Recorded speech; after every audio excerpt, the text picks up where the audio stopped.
Okay, so here we have our blood cells, and you can see that there are several different kinds of blood cells. To start off, this is the neutrophil. It has a lifespan of about 7 hours in the blood, and its function is to immune defenses. And then we have the erythrocyte, when the red blood cells. Its lifespan is about 120 days, and its purpose is to deliver oxygen to the tissues in your body. We have the eosinophil, and it lives 8 to 12 days, and it defenses against parasites. And then we have the monocyte, and its lifespan is about 3 days, and its purpose is immune surveillance, just to see what all's going on. Then moving on, we have the lymphocyte, and it's, there's two different kinds. There's B lymphocyte, and it's in the memory cells, and it may live for years, and it is antibody protection. And then we have the T lymphocyte, and it's the memory cells, and it may live for years as well, and it is cellular immune response.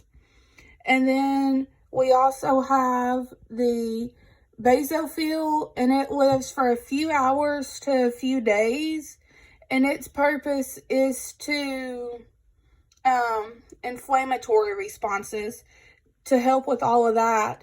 And then also we have the functions of the blood are generally related to the transport of either nutrients, carbon dioxide, hormones, immune bodies, and nutrients. And there are additional functions of the blood relating to its role in maintaining a fluid balance and also pH equilibrium in the body.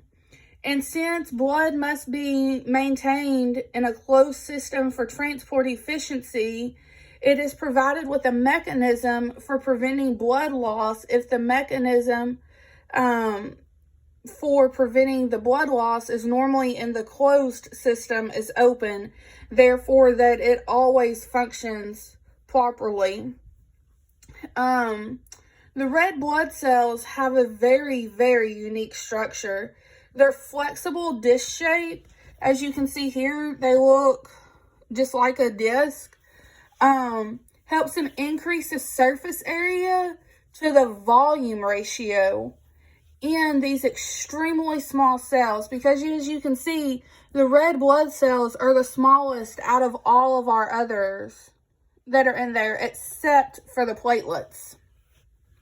But as far as cell-wise, the red blood cells are the smallest.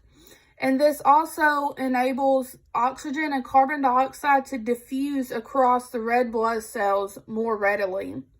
And the individual purpose of these red blood cells, or the blood cells in general, is to carry oxygen from the lungs to the body tissues, and then to carry the carbon dioxide as a waste product from the tissues back to the lungs.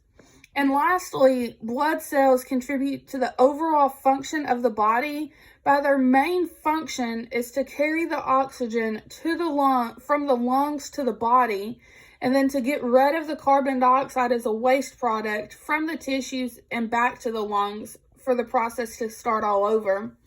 And hemoglobin is an important protein in the red blood cells that carries oxygen from the lungs to all parts of the body.